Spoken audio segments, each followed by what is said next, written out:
Section second, chapter second, life processes in living organisms, part 1. There are two parts of life processing in living organism, part 1 and part 2. Third chapter is of part 2. In this chapter, we have to study living organism and life process. Correct, म्हणजेच की तुमचे सजीव आणि ज्यांची जीवन प्रक्रिया.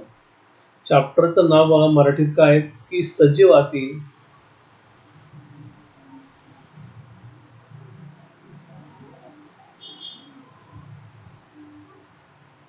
जीवन प्रक्रिया.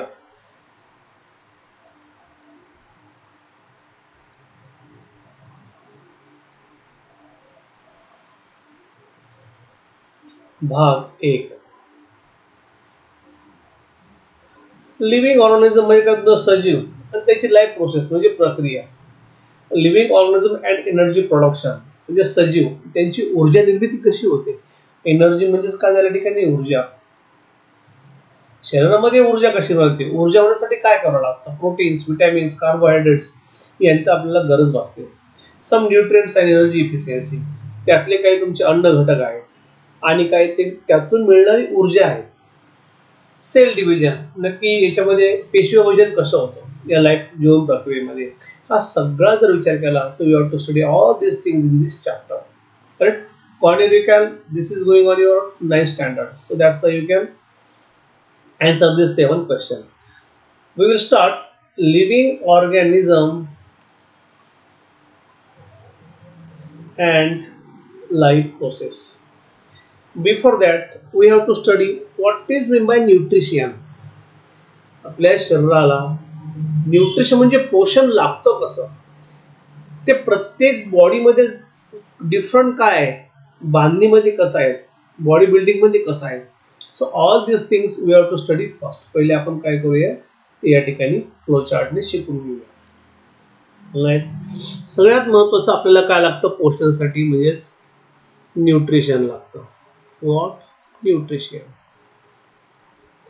What is mean by nutrition? It is the process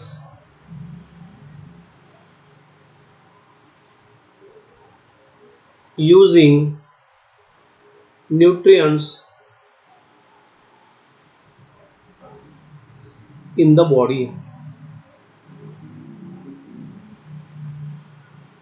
म्हणजे याचा अर्थ काय होता, न्यूट्रिशन म्हणजे काय की शरीराला न्यूट्रियस म्हणजे पोषद्रव्य, पौष्टिकता पुरवण्याची जी साखळी आहेत किंवा जी प्रोसेस आहेत, this is called as what? Nutrition. त्याला काय म्हणायचं? न्यूट्रिशन. ओके. न्यूट्रिशनचं कन्व्हर्जन कशामध्ये होतं? न्यूट्रिएंट्स मध्ये होतं. कशामध्ये होतं? न्यूट्रिएंट्स. Nutrients means what? पोषक द्रव्य. याला काय म्हणतो मराठीमध्ये? पोषक द्रव्य. न्यूट्रिशन म्हणजे काय? पोषण. There are 3 types of nutrients. First, energy giving.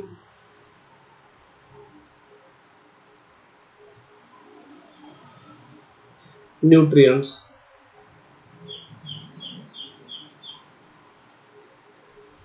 Second, body building.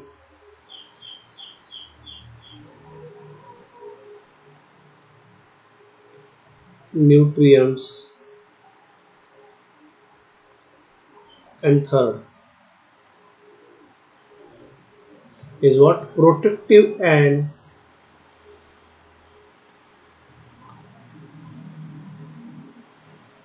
regulatory. Your regulative nutrients.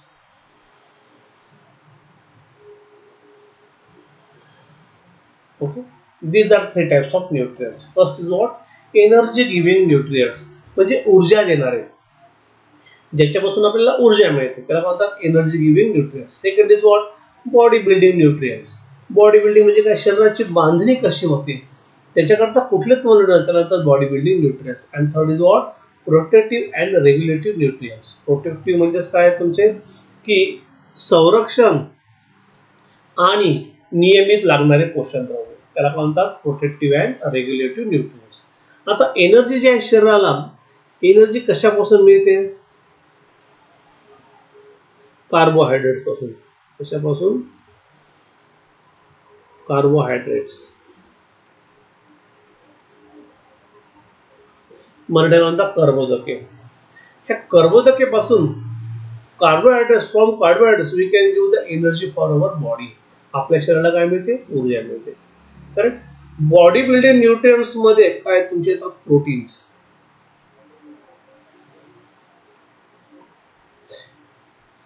हे जे पहिलं लोक असतात बघा किंवा हे बॉडी बिल्डर असतात, हे जास्त कसं सेवन करतात? प्रोटीन्स. म्हणजे बॉडी बिल्डर सुद्धा काय मिळायला पाहिजे?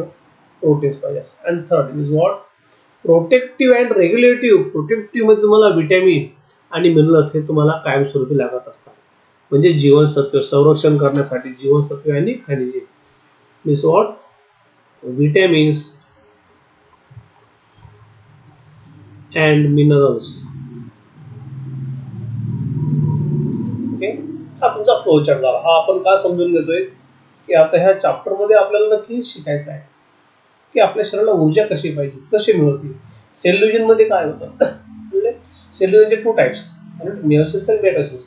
Okay, these are things happens. What we can do, we go through chapter, then we study one by one. First we can see only nutrition. Nutrition is what? It is a process using nutrients in the body. The type of nutrients, what? Nutrients. Then three types of nutrients: energy nutrients, body building nutrients, and protective and regulative nutrients. Okay. Energy म्हणजे ऊर्जा कशी मिळते? Carbohydrates. From what? कर्बोदके म्हणजेच carbohydrate पासून. Body building मध्ये काय पाहिजे असतं? प्रोटीन्स म्हणजे प्रथिनेला मराठीत म्हणतात. प्रोटेक्टिव्ह म्हणजे संरक्षण. रेग्युलेटिव्ह म्हणजे कायम लागणारे काय? Vitamin minerals. आपल्याला व्हिटॅमिनस कायम लागत असतात. मग हाच टॉपिक आता या ठिकाणी आपल्याला शिकायचा आहे की नक्की काय बघा या ठिकाणी.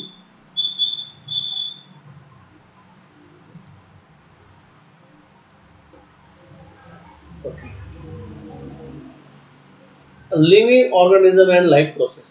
Various organ system are continuously performing their function. आपल्या शरीरामध्ये अशा अनेक प्रकारच्या संस्था आहेत, अवयव संस्था. याला म्हणतात ऑर्गन सिस्टीमला मराठीत काय म्हणतात?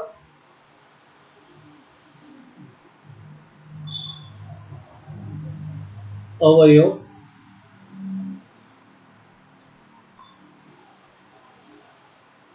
की त्या अवयव कायम कार्य करतात. फंक्शन म्हणजे काय? कार्य करतात ह्युमन बॉडी शरीरामध्ये. मग या संस्था कुठल्या?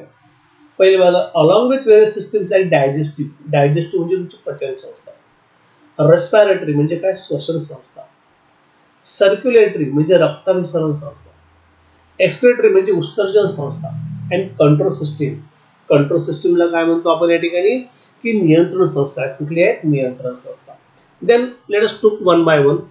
डायजेस्टिव्ह म्हणजे पचन. जे आपल्या शरीरावर अन्न घेतो त्याचं पचन होतं, त्याला काय म्हणतात? Digestive system. रेस्पिरेटरी श्वसन संस्था.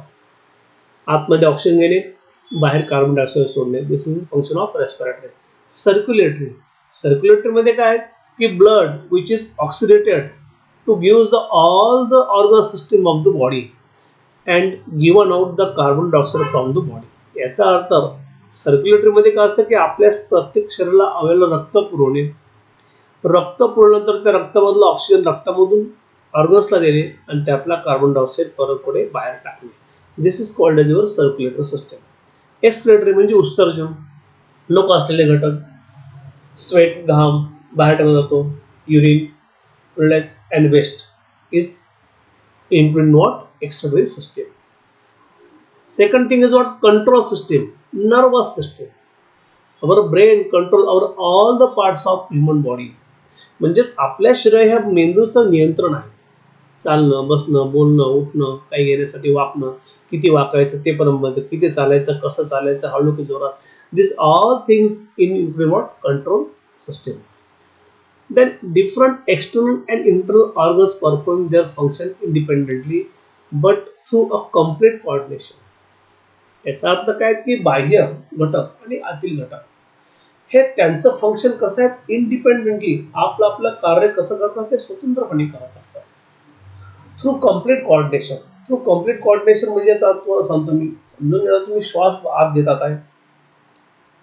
एक्सटर्नल नोज काय करतोय? तुमचं एक्सटर्नल नोज ऑक्सिजन मध्ये घेतोय, त्याच वेळेस तुमचा घेतल्यानंतर काय बाहेर टाकतो तो कार्बन डायऑक्साईड. मग हे काय झालं, दोघांचं कम्प्लीट कोऑर्डिनेशन. या ठिकाणी शब्द दिला त्यांनी ठिकाणी बघा, या कम्प्लीट कोऑर्डिनेशन. स्वतंत्र आहे पण कसं एकमेकाला समन्वयक आहे. This overall system is action in a more or less same way in all organism. मग ही जी सिस्टीम आहे ती सगळ्या प्राण्यांमध्ये कमी जास्त प्रमाणामध्ये पण कशी आहेत, सारखीच आहे, होतं. आता हृदयाचे ठोके जर म्हटले तर माणसाचे 72 पडतात, इतर प्राण्यांचे कशाला वेगवेगळे असतील. मग त्याच्यामध्ये काय म्हटलं, आणि मोर ऑर लेस कमी जास्त प्रमाण या ठिकाणी होत असतं. Those are in need to continue source of energy for this purpose. मग सगळी सिस्टीम आहे, याच्यासाठी आपल्याला काय पाहिजे, मग चालवण्यासाठी ऊर्जा पाहिजे. ऊर्जा. जसं गाडी चालवताना गाडीमध्ये पेट्रोल डिझेल ह्या गोष्टी लागतात, तसं आपलं शरीर पण आपल्याला चालवायचं आहे, त्याची वर्किंग फंक्शन कंटिन्यूस ठेवायचे आहेत. त्याच्यामध्ये कुठे कार्य कमी जास्त पण नको यायला. मग हे सगळं करण्यासाठी you have to need energy. तुम्हाला ठिकाणी काय लागेल, ऊर्जा लागेल. मग ऊर्जा कशी मिळते बघा, carbohydrates, fats and lipids are the main source of the energy. It is harvested by mitochondria present in its cell. The function is what? Mitochondria. आपण पुढे येणार आहोत, तंतुकणिका कशी नक्कीच फंक्शन करते सेलमध्ये म्हणजे पेशीमध्ये, हा नंतरचा पार्ट. फक्त तुम्ही लक्षात ठेवा की आपल्याला काय गरज आहे, मग carbohydrate, fats, lipids, vitamins and minerals. या ठिकाणी मी तुम्हाला सांगितलेलं आहे, carbohydrates, proteins, vitamins and minerals. Another topic is what, fats, lipids and fats. तो कसा काही शरीरात जास्त असतो, काहींच्या कमी असतो, depends on the body of the living organism. Okay. Okay. It is not like that only food stuff is sufficient for energy. मग आपण जे अन्न खातो, पुस्तक म्हणजे अन्न घटक, ते अन्न घटक आपल्याला शरीराला ऊर्जा पुरवतात का, असं नाही. अजून त्याच्यामध्ये काय असतं, इतर घटक पण असतात. ऑक्सिजन सुद्धा आपल्याला गरज आहे. यांनी काढल्या ठिकाणी बघा, ऑक्सिजन इज ऑल्सो नेसेसरी. त्या ठिकाणी अन्न घटक तर नाही, पण त्याच्यावर आपल्याला ऑक्सिजन पण लागतो, पाणी लागतं शरीराला. डिपेंड्स ऑन, नुसते एकटा फूड स्टफच नाही. All this food stuffs and oxygens are transported up by the cell by circulatory system. मग आपल्या शरीराला हे फूड, अन्न, ऑक्सिजन हे कशामार्फत पाठवलं जातं, सर्क्युलेटरी सिस्टीम, म्हणजेच काय, तुमची रक्ताभिसरण संस्थेमध्ये. लक्षात, अन्न आहेत, अन्न पचतं, पचन झाल्याने कुठे मिक्स होतो, रक्तामध्ये मिक्स होतं. ऑक्सिजन बाहेर त्याला कशामध्ये मिक्स होतो, रक्तामध्ये मिक्स होतो. आणि हे सगळं रक्तामध्ये मिक्स झालेलं आपल्या बॉडीला हे सगळं कसं होतं, सर्क्युलेटरी सिस्टीम मार्फत पुरवलं जातं, म्हणजेच काय, तुमची रक्ताभिसरण संस्थेमार्फत पुरवलं जातं. Besides it is coordinated by the control systems of the body. That is each life processes contributes its own way in this process of energy option. याचा अर्थ आहे की प्रत्येक या क्रियेमध्ये प्रत्येक जे आपलं पार्ट आहेत किंवा आपलं जे बॉडीची इनिच पार्ट्स हे आपल्या आपल्या परीने कार्य करत असतात, इन इट्स ओन वे. नाकातून श्वास घेणं तिथपर्यंत ठीक आहे, पुढे तो श्वास फुफ्फुसाचं कार्य काय, मध्ये तो मिसळणं. Function is all life process is required the energy. म्हणजे सगळ्या जेवढ्या तुमच्या कोऑर्डिनेट सेशन आहेत किंवा तेवढ्या तुमच्या सगळ्या ज्या परिसंस्था आहेत, ऑर्गन्स आहेत, यांना काय लागणार, एनर्जी. बाबा प्रत्येक ठिकाणी काय पार्ट आहे तुमचा, एनर्जीवर आहे. मग एनर्जी आपण कुठून मिळवतो, कशी मिळवतो, depends on our food stuff, तुमच्या खाण्यावर अवलंबून आहे. Human and other animals consume the fruit and vegetables. वनस्पती आणि प्राणी, मानव आणि वन प्राणी हे काय खातात, फ्रुट्स अँड व्हेजिटेबल्स, म्हणजे फळं आणि तुमचे भाजीपाला सेवन करतात. Plants R autotrophs. ऑटोट्रोफ्स म्हणजे स्वयंपोषी. Why? Because they produce their own foods by photosynthesis methods using chlorophylls. They prepare their own foods. म्हणजे वनस्पती काय करतात, त्या स्वयंपोषी आहेत. स्वयंपोषी म्हणजे काय, ते स्वतःचे अन्न स्वतः तयार करतात. कशाच्या मार्फत, सूर्यप्रकाशाच्या मार्फत. कारण त्यांच्यामध्ये काय असतं, हरित लवक असतं. काय असतात, हरित लवक असतात. They utilize some of the foods for themselves. त्यातलं काही जे अन्न आहेत ते स्वतःसाठी वापरतात. सम फूड्स म्हटले बघा. Where is remaining is stored in various parts like fruits. आणि जे उरलेलं अन्न असेल ते कशामध्ये साठवतात? फ्रुट्स, फळं, लिव्स, पानं, स्टेम, खोड, रूट, मुळं, याच्यामध्ये साठवलं जातं. आता काही जे आपण फळं खातो, त्याच्यामध्ये पानं सुद्धा खातो आपण. नागोलीचे पान असतात, बरेच तुळशीचे पानं, सगळे स्टेम आहेत, रूट्स आहेत. काही रूट्स खातो आपण, म्हणजे sweet potato, potatoes, carrot, all these things, etc. We consume all these various plants materials and obtain different nutrients like. मग त्यापासून आपण खाल्ल्यानंतर आपल्याला काय मिळतं बघा?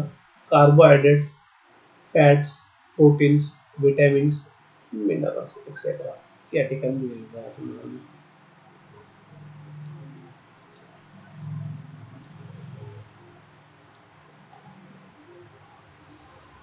Carbohydrates, proteins, vitamins and minerals. Okay, म्हणून ते आपण काय केलं, पहिला तो चार्ट काढून घेतलेला आहे.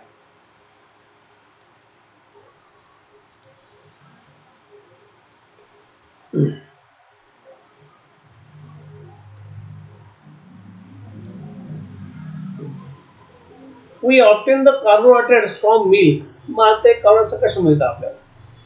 दुधापासून, फ्रुट्स, फळापासून, जॅगरी, तुमचे नाचणीपासून, ज्वारीपासून, केन शुगर, ऊसापासून, व्हेजिटेबल्स, भाजीपाला, पोटॅटोज, बटाटे, स्वीट पोटॅटोज, रताळी, sweet meats, Mithai and serials likes. आणि तुमचे जे यामधून असणारे कर्बोदके, आपल्याला धान्य कुठले? वीट. वीट म्हणजेच तुमचं गहू, maize, ragi, jowar, millet, rice, etcetera. यांच्यापासून तुम्हाला हे कार्बोहायड्रेट्स वगैरे मिळतात. लक्षात ठेवायचं, fill in the blanks. 4 kilo calorie energy per gram of carbohydrates. 1 gram कर्बोदकापासून आपल्याला किती आहे? 4 किलो कॅलरी एनर्जी ही मिळते. अंडरलाईन का केलं आपण ते? Fill in the blanks. Let us study the way of which energy is obtained. Many players are seen consuming some food stuffs during break of the game. आता याचं जे उत्तर आहे हे का घेता आपण, ते आपण काय करणार नंतर, ज्यावेळेस आपला पुढचा टॉपिक की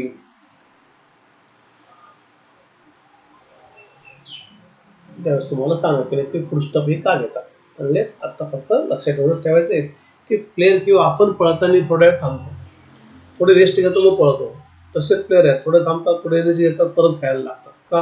हा प्रकार आपण काय करूया, पुढे घेऊया.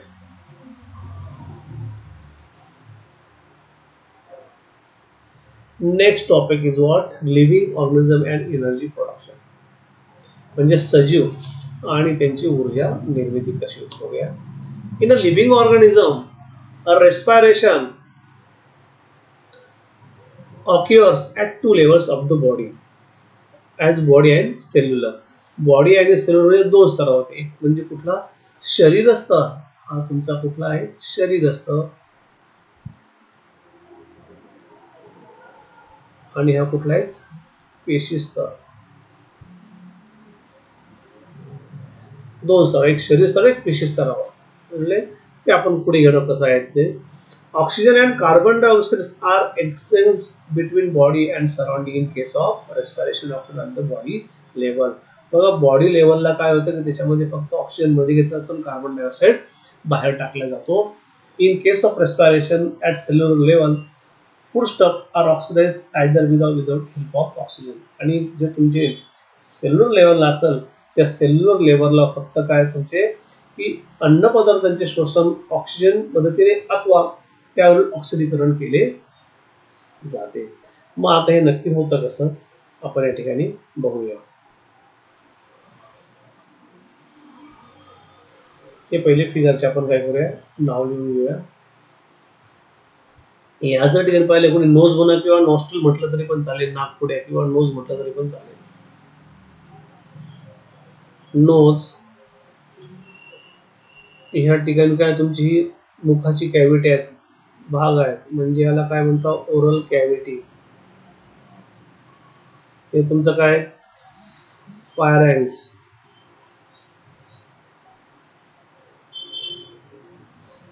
त्यालाच मराठीत म्हणतात श्वास नलिका.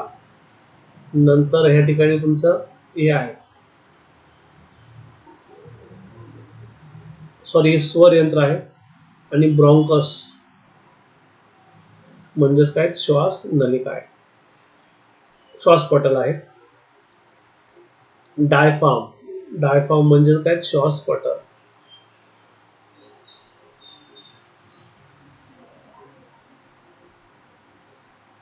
हे तुमचं काय, वायुकोश, याला मराठीत म्हणतात अल्व्हिलाय.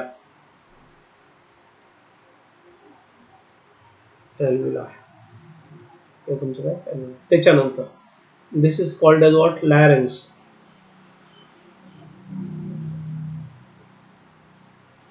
याला मराठीत कंठातील पोकळी. आता ह्या ठिकाणी त्यांनी पाठ दिलेले, पण हा आपण लिहून घेऊ या ठिकाणी. हा जो भाग आहे याला म्हणतात ट्रॅचिया. ट्रॅचिया म्हणजे काय असं, तुमची ती श्वास नलिका. आणि हे काय, लंग्स म्हणजेच फुफ्फुसे. ओके, तर let us see how this process can be done. Okay, आता हे त्याने दिलं बघा, अल्व्हिलाय. आपण या ठिकाणी अल्व्हिलाय व्यवस्थित काढून घेऊया.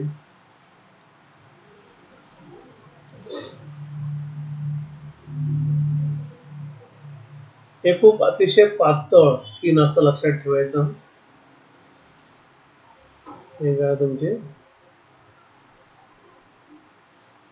अल्व्हिलाय. हे अल्व्हिलायला कनेक्टेड काय असं, तुमचे वेन्स असतात, नस असते.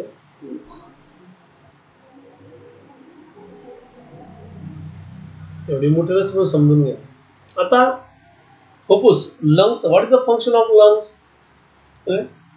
ऑक्सिजन इन आणि कार्बन डायऑक्साईड आउट, म्हणजे ऑक्सिजन घेणे आणि कार्बन डायऑक्साईडच्या बाहेर टाकणे.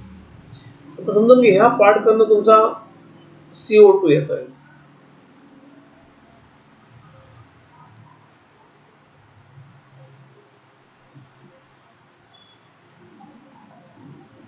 काय बाहेर पडतो, हा CO2. एंट्री कोणाची होते, ऑक्सिजनची. आणि इथून काय जातोय, ऑक्सिजन. ओके, याच्यामध्ये काय असतं, ब्लड मध्ये काय असतं, ब्लड इन होतं. हे का, त्याच्यामध्ये ब्लड इन. त्याच्यामध्ये काय प्रेझेंट असतो, CO2 असतो. काय प्रेझेंट असतो, विथ CO2 म्हणा किंवा CO2 प्रेझेंट म्हणा. याच्यात कुठलं पडतं तुमचं, डिऑक्सिडेटेड ब्लड असतं. कुठलं असतं, डिऑक्सिनेटेड ब्लड. इथून जे येतं आपल्या शरीराकडे, हे कुठलं असतं, ऑक्सिजनेटेड ब्लड. इथं जी राहिलेले आहे, ब्लड.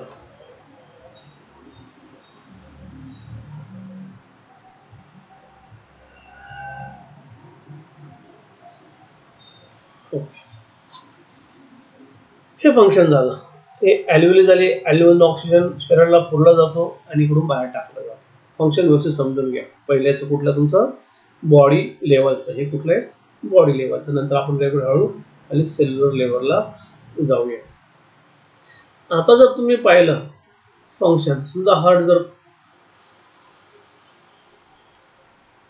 ह्या आकारामध्येच असतो, बदामाच्या आकारासारखा असतो.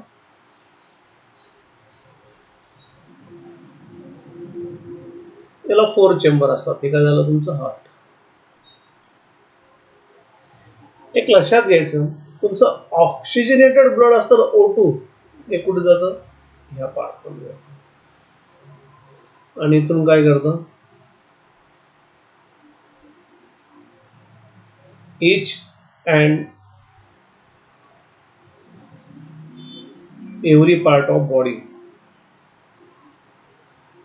each and every part of body. काय होतं, each and every part of body. कुठे जातं, हे बॉडीला. बॉडीमध्ये ऑक्सिजन यूज झाल्यानंतर कुठलं तुमचं CO2, त्याच्यामध्ये काय प्रेझेंट असतो कार्बन डायऑक्साईड, आणि हे कार्बन डायऑक्साईडचं ब्लड इथून परत कुठे जातं या साईडला जातं. हे झालं तुमचं बॉडी लेवलचं. बॉडी लेवल समजलं. अॅन्युअली पासून कसं ही प्रोसेस चालते कळले. याला मराठीत काय म्हणतात, बॉडी अॅन्युअलीला वायुकोश असं म्हणतात. काय म्हणतात, वायुकोश. O2 आत आलेला आहे. ही प्रोसेस झाली तुमची. मग ही प्रोसेसला काय म्हणते या ठिकाणी बघा,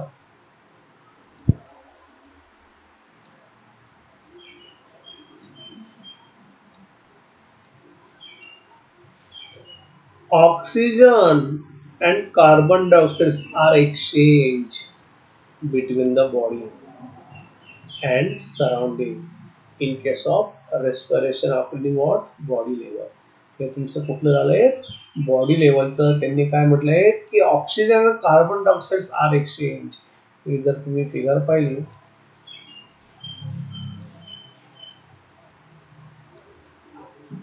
oxygen and carbon dioxide are exchange. Oxygen जातो, कार्बन डायऑक्साईड बाहेर पडतो सराउंडिंग मध्ये, वातावरणामध्ये. आलं. हे तुमचे कुठले झालेले आहेत, body level.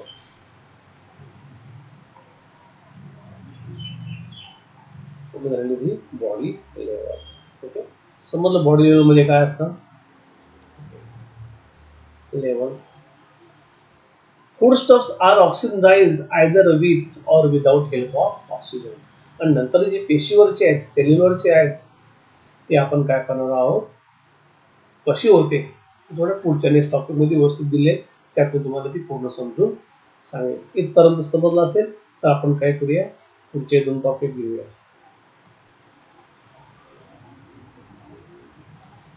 How many C carbon, hydrogen and oxygen are present in what, glucose. Glucose जर तुम्ही पाहिलं की काय, C6H12O6. कार्बन किती आहे, 6. Hydrogen 12, oxygen 6. मग त्याची त्यांनी केमिस्ट्री विचारली, केमिकल बॉन्ड कसे होतात, आपण ती रिॲक्शन या ठिकाणी बघून घेऊया.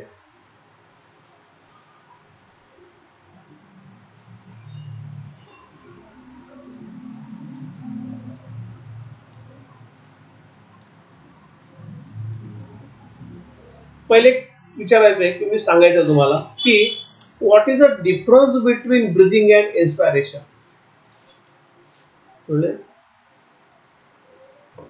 ब्रीदिंग म्हणजे काय, तुमचा श्वास. म्हणजेच काय, इनहेलिंग अँड एक्सहेलिंग, म्हणजेच हवा बाहेर टाकणे आणि आत घेणे. म्हणजे इन्स्पायरेशन मध्ये काय होतं लक्षात घ्या. इन्स्पायरेशन मध्ये की when O2 goes to the body, ज्यावेळेस ऑक्सिजन शरीरात जातो to produce energy, is called as what, respiration. काय म्हणतात, रेस्पिरेशन असं म्हणतात. अगेन सांगतो तुम्हाला मी, breathing and respiration. What is the difference between breathing and respiration. Breathing म्हणजे काय, तुमचा फक्त श्वास.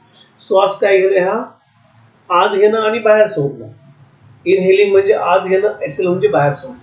याला म्हणतात फक्त तुमचे श्वास, म्हणजे ब्रीदिंग म्हणतात. But what is respiration. Respiration म्हणजे श्वसन. श्वसन मध्ये काय होतं, शरीरात घेतलेला तुमचा ऑक्सिजन आहे, तो ऑक्सिजनचा शरीरासाठी एनर्जी करता वापर करणे. Means what, when O2 goes to the body, it produces energy to the body. It is called as what, respiration. ह्या दोघांमधला फरक नक्की लक्षात ठेवायचा आहे. चांगले रेस्पिरेशन बघा या ठिकाणी दिलेलं आहे. मग आता आपण काय करूया, इक्वेशन ऑफ रेस्पिरेशनचं काय असतं बघूया. Equation of respiration. ग्लुकोज आहेत. ग्लुकोज म्हणजे काय झाला तुमचा, C6H12O6.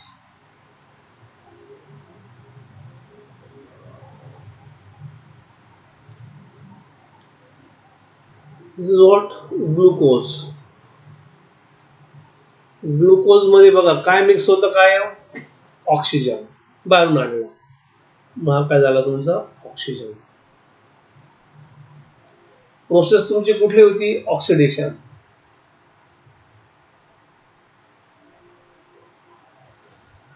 त्याच्यानंतर मिक्स झाल्यानंतर रक्तातून काय बाहेर पडतं या ठिकाणी बघा, काय कार्बन डायऑक्साईड म्हणजेच CO2. कार्बनच्या नंतर वेस्टेज मध्ये पाणी पण येतं आपलं. And what energy, energy in terms of what ATP. ATP means adenosine triphosphate. Tri म्हणजे 3, फॉस्फेटचे 3 मॉलिक्युल्स. मग या ठिकाणी बघा, जर तुमचं रेस्पिरेशन हे कुठलं असेल,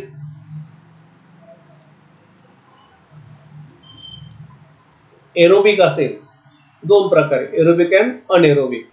एरोबिक जर असेल तुमचं रेस्पिरेशन, तर या ठिकाणी ATPचे किती मॉलिक्युल्स असतात, 38 मॉलिक्युल्स ऑफ व्हॉट ATP. हे लक्षात ठेवायच्या सगळ्या गोष्टी ज्या सांगितल्या आहेत त्या. पण आता ही रिॲक्शन बॅलन्स आहेत का, नाही. आता हे जे पाणी असेल हे घामावाटे किंवा by urinary bladder you can given out from the body. This is express system and energy use for our body. Carbon dioxide is out of the body from alveoli. Okay, reaction मात्र balance नाही. तर carbon किती बघा, 6 आहे. इथे किती, एकच आहे, पण त्याला मल्टिप्लिकेशन 6 करावं लागेल. हायड्रोजन म्हटले तिथं 12 आहे, इथं किती, फक्त 2च आहे, म्हणजे 6 दुने 12. आणि कार्बन किती आहे, 6. हायड्रोजन किती आले, 6 टू जा 12. ऑक्सिजन बघा, आता ऑक्सिजन या ठिकाणी किती आहे, 6 टू जा 12 प्लस 6 1 6, टोटल किती आहे, 18 आहे oxygen.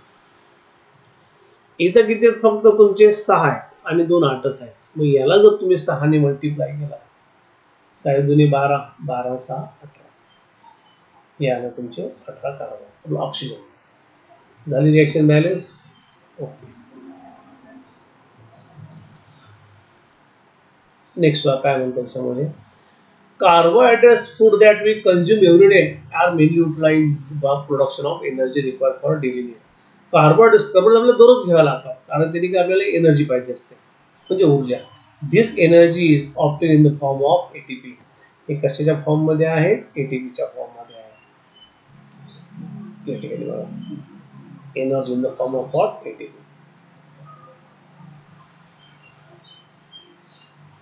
For this purpose, glucose, a type of carbohydrates, is oxidized step by step in the cell. याचा अर्थ असा होतो, हा जो ग्लुकोज आहे हा कोणाबरोबर ऑक्सिडाइज, ऑक्सिजन बरोबर ऑक्सिडेशन होतं. या ठिकाणी त्यांनी म्हटलं ऑक्सिडाइज म्हटले बघा, oxidize step by step in the cell. This is called as cellular respiration. याला काय म्हणतात, तुमचं ऊतीचं होतं. पुढे, त्याच्या पुढे गेल्यानंतर, cellular respiration occurs among living organisms by 2 method. या ठिकाणी बघा तुमचं aerobic respiration and anaerobic respiration. Glucose is oxidise in a 3 state. मग याच्यात हा ग्लुकोज आहे, हा कसा जातो 3 स्टेट मध्ये. याच्या पहिले आपण काय करू, एक डायग्राम काढून घेऊया. हे डायग्राम समजून घ्या व्यवस्थित, परत उद्या मी काढून देईल नेक्स्ट लेक्चरला. इनहेलेशन, पहिले काय तुमचं, इनहेलेशन म्हणजे श्वासात घेणे. त्याच्याबरोबर काय असतो, ऑलवेज ऑक्सिजन असतो. काय असतो, ऑक्सिजन. हा सर्वात प्रथम कुठे जातो, लंग्स, फुफ्फुसामध्ये जातो. कुठे जातो, लंग्स. समजून घे ही प्रोसेस. आतापर्यंत जेवढं शिकवलं तुम्हाला सगळ्या शॉर्टकट प्रोसेस आहे. त्याच्यानंतर लंग्स मधून कुठे जातो, हार्ट, ऑक्सिजन. हार्ट मधून कुठे जातो, मग ऑर्गन्स, आपल्या शरीरामध्ये जेवढे ऑर्गन्स आहेत तिथे जातो, म्हणजे अवयव.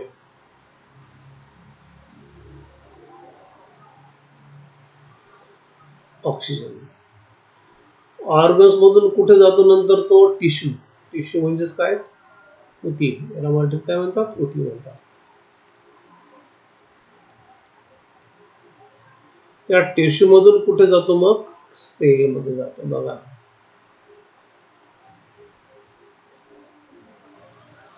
आणि या सेल मधून तो बाहेर आल्यानंतर कोणावर येतो, ग्लुकोज. ही प्रोसेस पुढे जातो तो ग्लुकोज मध्ये. व्हॉट इज टिश्यू, टिश्यू म्हणजेच काय, अ ग्रुप ऑफ सेल.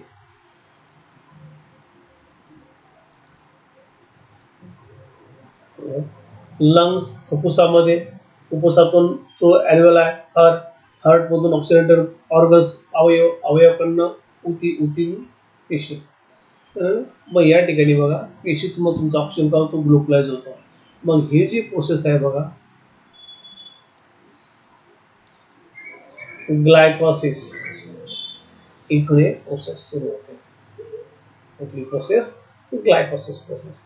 मग ग्लायकोसिस प्रोसेस ट्रायकार्बोनिक ऍसिड सायकल, त्याला म्हणतात क्रेब सायकल देखील म्हणतात.